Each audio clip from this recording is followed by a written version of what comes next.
Cycle 3, Week 13. This is all of our memory work that we would do normally if we were in community. But if someone might have missed it or just needs a review, I hope this will help. So I'm going to show you a few things that I have that might help you to get started. I have all of our memory work, so maybe you could get out your foundations guide or a printout of what we're going to do for week 13. I also have a race car. Any kind of car from home might help. I also have a map of the United States. This will help for geography.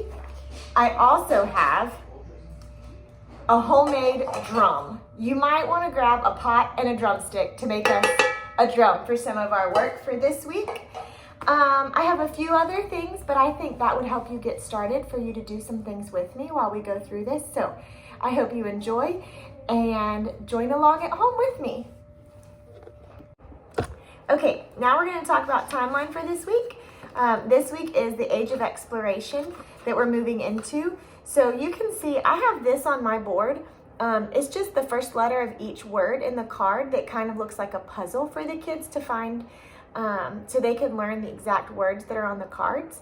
Other than that, you can play hide and seek, you can mix them up, whatever you do just to listen to the song. But I'm going to play it right now and show you the cards of what this week is.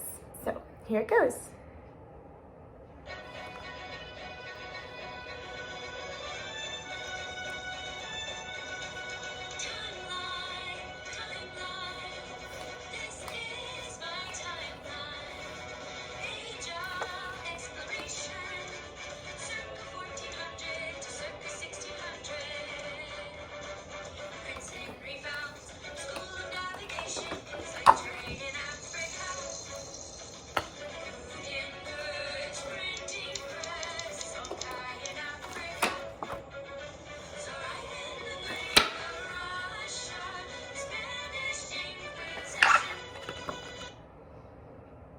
That went kind of fast, but that's all of our cards for the week. So let's do that again.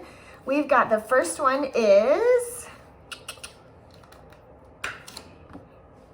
Age of Exploration. And then it goes to Prince Henry founds the School of Navigation, Slave Trade in Africa, Gutenberg's Printing Press, Songhai in Africa, Tsar Ivan the Great, of Russia, and the Spanish Inquisition. Okay, now we're going to do math, and math is a song. I'm sure you'll recognize the tune of this song, but it hopefully will help you remember the different types of liquid equivalents. So it goes like this. 8 fluid ounces equals 1 cup, 2 cups equals 1 pint. 2 pints equals 1 quart, and 4 quarts equal a gallon. We're going to sing it again. Sing along with me. 8 fluid ounces equals 1 cup. 2 cups equals 1 pint. 2 pints equals 1 quart, and 4 quarts equals a gallon. Now we're going to do it like a robot. See if you can be a robot with me. You ready? Robot arms up.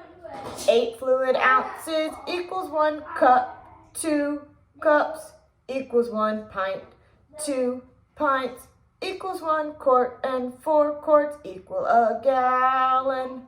That was kind of silly, wasn't it? What's another voice we could do? Maybe we could be a pirate. You ready? Arr! 8 fluid ounces equals 1 cup. 2 cups equals 1 pint. 2 pints equals 1 cup, and 4 quarts equal a gallon. I don't know if that really sounded like a pirate. Maybe you had a better pirate voice than me. Okay, let's do it one more time, and this time, let's do it like we're telling a secret, because sometimes all these school things are really, really cool. You ready? 8 fluid ounces equals 1 cup. 2 cups equals 1 pint. 2 pints equals 1 quart, and 4 quarts equals a gallon. Great job. I hope you enjoyed practicing it with that song. Okay, now we're going to talk about our history sentence. This week, our history sentence says, tell me about the 14th Amendment. In 1868, The 14th Amendment made all former slaves U.S. citizens and paved the way for the civil rights movement. Now we're going to learn the song, and I've just got a couple of motions, and we'll do it a few times.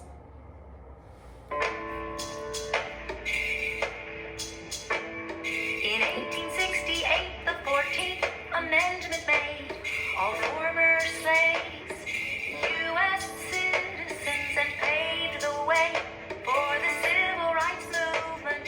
In 1868, the 14th Amendment made all former slaves U.S. citizens and paved the way for the civil rights movement. The civil rights movement. So let's do that again. Tell me about the 14th Amendment. In 1868, the 14th Amendment made all former slaves U.S. citizens and paved the way for the civil rights movement. The civil rights movement. One more time, and I hope you're singing with me. Tell me about the 14th Amendment. In 1868, the 14th Amendment made all former slaves U.S. citizens and paved the way for the civil rights movement. The civil rights movement. Now we're going to talk about geography. Geography this week are the Western Mountains. Here we go. Western Mountains, Rocky Mountains, Pikes Peak, Mount Elbert, Sierra Nevadas, Mount Whitney. These are the Western Mountains. We're going to do it again.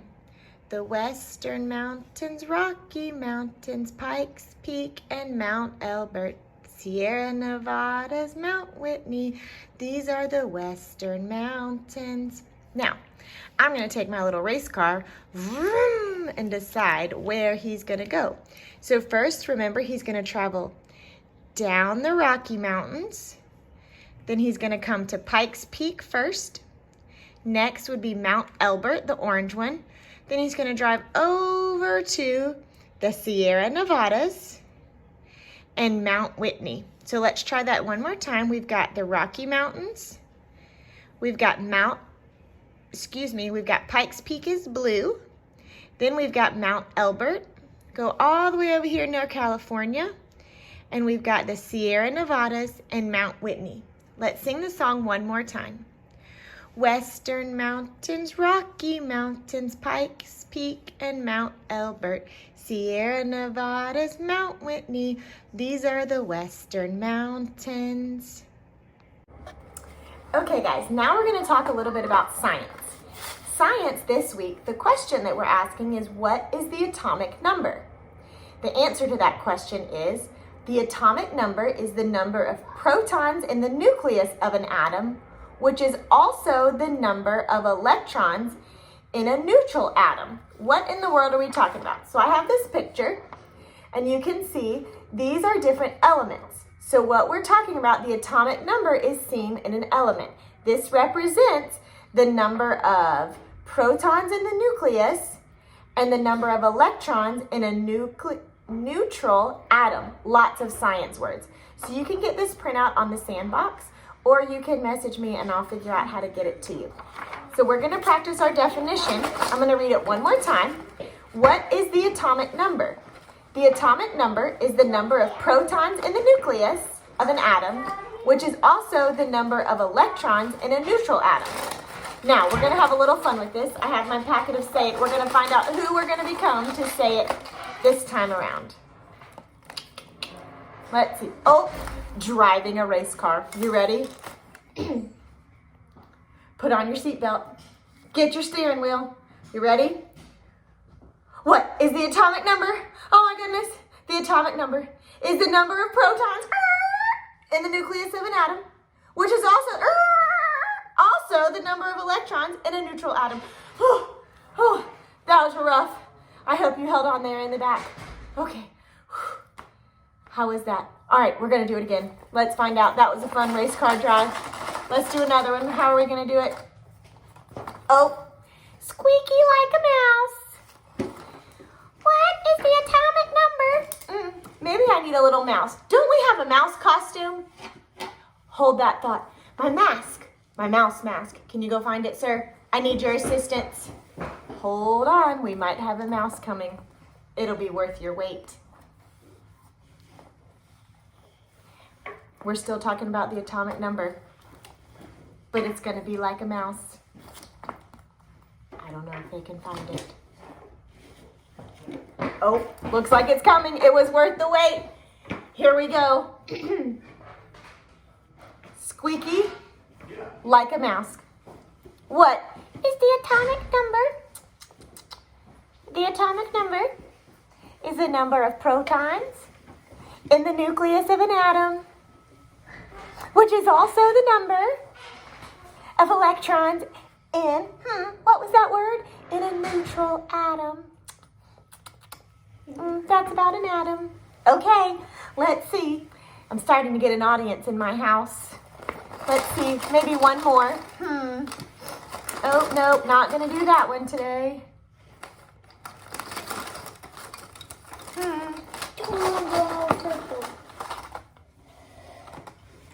Oh, this would be fun. Like a lion. We were just a mouse, now we're gonna be a lion. What is an atomic number? An atomic number is the number of protons in the nucleus of an atom, which is also the number of electrons in a neutral atom. So what do you guys think? Did you like a mouse or a lion? I hope you remember what an atom is. Okay, for English this week, we're going to do our same hand motions we've been doing. If you remember, this is the infinitive, kind of like the infinity sign. So we're going to do the infinitive. For the present tense, we're going to act like we're giving someone a present. For the past tense, thumbs up backwards. In the past tense, present participle. We're going to pretend like we're giving two presents, a present participle, and then past participle, two thumbs back. Two thumbs back. So this week, the irregular verb tense that we're going to talk about is to beat. The first one, the infinitive, is to beat. Present tense. So remember, that's giving. Oh, I have all messed up. Remember, that's giving a present. So the present tense is beat or beats. Past tense is beat. Present participle is beating. And past participle is beaten. So let's talk about what that means. The infinitive, to beat. Present is beat or beats. I beat a drum. In the present tense, I beat a drum. In the past tense, I beat the drum yesterday. Present participle, I am beating the drum right now. And past participle, I have beaten the drum before. So let's do that again. To beat, beat or beats, beat, beating, beaten. One more time, do it with me. To beat is the infinitive. Present tense is beat or beats. Past tense is beat. Present participle is beating. And past participle is beaten. Again, we can say I beat the drum or she beats the drum. You could say past tense, I beat the drum yesterday. Present tense, remember, I'm beating the drum. And past participle is I have beaten the drum. Okay guys, now we're going to do Latin. And this week we're starting to learn our memory verse for this whole cycle. So we're starting with John 1:1. The first part we have et verbum erit apud Deum. And that means, and the word was with God. So let's practice that again. Et verbum erit apud Deum. And the word was with God. And then the second part, we have et Deus erit verbum, and the word was God. One more time, et Deus erit verbum, and the word was God. So let's try it again. The first part, John 1:1, et verbum erit apud Deum. and the Word was with God. Et Deus erat verbum, and the Word was God. And I just want to point out something cool. If you look, capital D is Deum, and we know that that means God. So let's try it one more time. The first part of John 1:1, at verbum erat apud Deum, and the Word was with God. Et Deus erat verbum, and the Word was God. Now, when you're at home, you can practice that by maybe saying it in different voices. You could dress up in different characters and say it. Just anything to make it a little more exciting when we practice. But we're going to do it one more time. The first part, John 1:1, et verbum erat apud Deum, and the Word was with God. Et Deus erat verbum, and the Word was God. Okay guys, that's the end of week 13. We're going to take a few more minutes and review every single subject that we did, just so you have a quick review and see how much you learned and see how much I learned. So the first thing, let's go over timeline really quick. We started with Age of Exploration, which was 1400 to 1600. So Age of Exploration. Prince Henry founds the School of Navigation, slave trade in Africa. Gutenberg's printing press, Shanghai in Africa. Tsar Ivan the Great of Russia, the Spanish Inquisition. Hoping you guys can sing a little better than me. And then next we moved along to math, which was liquid equivalents.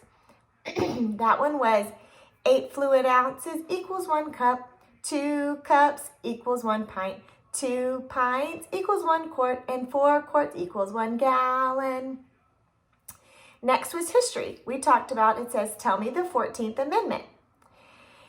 In 1868, the 14th Amendment made all former slaves U.S. citizens and paved the way for the civil rights movement, the civil rights movement. We also did geography, and I've got my map right here. Remember, we talked about the Western Mountains, and this was Western Mountains, Rocky Mountains, Pikes Peak, and Mount Elbert, the Sierra Nevadas, Mount Whitney. These are the Western Mountains. Then we talked in science about the atomic number. Remember, the atomic number is that number that you can find in the card. But the answer, what is the atomic number? The atomic number is the number of protons in the nucleus of an atom, which is also the number of electrons in a neutral atom. Moving on to English, we talked about to beat. Remember, we had our drum that we beat to, and it was to beat was the infinitive. Present would be beat and beats. Past, beat. Present participle, beating. And past participle, beaten. And then we're starting in Latin. We're starting to memorize John 1. So we started with John 1:1, which was et verbum erat apud Deum, and the Word was with God. Et Deus erat verbum, and the Word was God. Those are all of our things for new grammar for week 13. I hope you guys enjoyed it and would love to hear back from you. Can't wait to see you again soon. Bye!